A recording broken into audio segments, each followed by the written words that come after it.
Hello guys, welcome back to knowledge Crusoe official. तो ये accounts की है, लेखा शास्त्र की है, कक्षा 12वीं की अगस्त असाइनमेंट जो आई हुई है।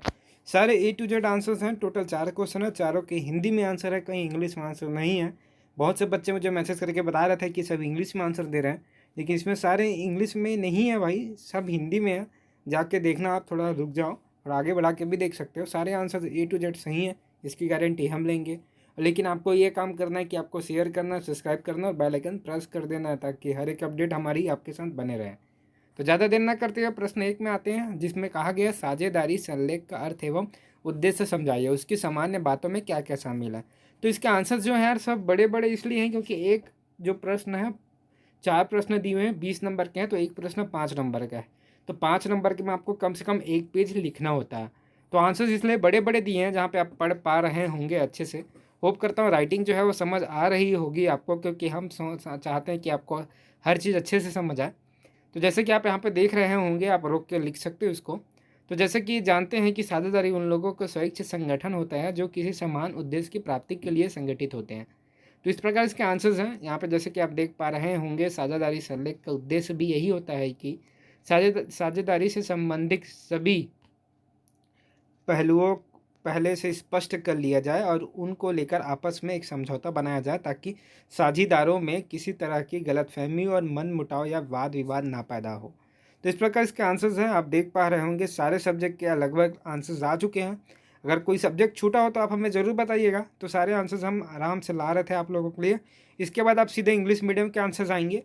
तो जो भी आपके जान पहचान में होगा सबको बता देना और शेयर करना बिल्कुल मत भूलिएगा, क्योंकि आपके सपोर्ट से ही हम हैं। तो आप सपोर्ट दिखाइएगा, ताकि हम आपके आगे हर एक चीज़ों में हेल्प करें, सभी प्रकार के आंसर्स आपको अवेलेबल कराएं जितनी जल्द हो सके। तो यहाँ पे प्रश्न 2 से दे सकते हैं, जो राइट कलर में लिखा हुआ है, ख्याति के मूल्यांकन की विधियों को समझाइए। जिसके मूल्यांकन की विधि हमने 5 विधि बताई हुई है, जिसमें पहला विधि है औसत लाभ आधार विधि। तो यहाँ पे आप देख रहे होंगे इस प्रकार लिखा हुआ है। और जैसे कि आगे बढ़ते हैं तो दूसरा जो विधि आपके सामने दिखता है वो है भारित औसत विधि। तो इसमें भी 4 लाइन है, सभी को हमने डिस्कस किया है अच्छे से। डिस्कशन के साथ ही सारे आंसर्स अपने अच्छे से लिखे हुए हैं, ताकि आपको पूरे नंबर मिले। तो अब धीरे चलते हैं, जिसमें तीसरा जो है वो है अधिलाभ आधार विधि। ये एक विधि है जिसमें आपको विधि का नाम लिखना है। सब 5-5 नंबर का है, इस वजह से सबको हमने डिवाइड किया है, 5 पॉइंट लिखे हैं, ताकि हर एक पॉइंट में आपको 1 नंबर मिले। और यार ऐसा भी हो सकता है यार कि इस समय अगर कोरोना रहा तो आपके जैसे हुए हैं ऐसे असाइनमेंट के आधार पर सारी चीज़ें इस वजह से कराई गई है। तो अच्छे से लिखिएगा, अच्छे राइटिंग में लिखिएगा।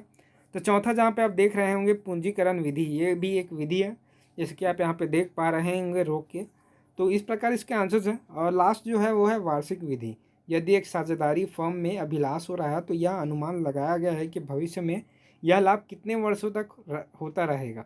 तो इस प्रकार इसका है ख्याति इज इक्वल टू अभिलाष इंटू वार्षिक विधि द्वारा 1 रुपये का वर्तमान मूल्य। इस प्रकार इसका जो सूत्र है वो इस प्रकार है। तो अब चलते हैं तीसरा आंसर, जहाँ पे ये जो रेड कलर में दिख रहा है वो सारे क्वेश्चन आप अपने पीडीएफ में देख सकते हैं। अगर आपके पास पीडीएफ नहीं है तो आप यहीं से लिख सकते हैं। तो इसके आंसर्स हम आगे चलते हैं, जहाँ पे एक चार्ट बनाना होगा आपको, जहाँ पे लाभ और हानि विनियोग खाता, ये एक चार्ट बनाकर रहना होगा। जैसे कि आप यहाँ पे देख सकते हो, चार्ट को मैं एक बार अच्छे से दिखा देता हूँ। और कुछ समझ नहीं आ रहा होगा तो एक बार मैं एक्सप्लेन भी करना चाहूँगा, क्योंकि थोड़ी राइटिंग है थोड़ी अच्छी नहीं बनी है। तो यहाँ पे लाभ और हानि विनियोग खाता ऐसा लिखा हुआ है, ये है ब्यौरा। और ये है सरकारी कार्यालय, जिसको एटीएम भी कहा जाता है। ये है सरकारी कार्यालय, ये ब्यौरा है। ठीक है, यहाँ से समझ आया। अब यहाँ लिखा है पूंजी पर ब्याज के लिए, नीचे में बसंत, उसके नीचे में विष्णु, और ये लिखा है वेतन के लिए विष्णु। ये बसंत को ऋण पर ब्याज के लिए यहाँ पे लिखा हुआ है। तो आगे लिखा है शुद्ध लाभ द्वारा ड्राइंग पर ब्याज, मतलब आप समझ रहे होंगे। तो मैं एक बार हटा देता हूँ जहाँ से आप, मैं बता देता हूँ क्या क्या लिखा है जो समझ नहीं आ रहा।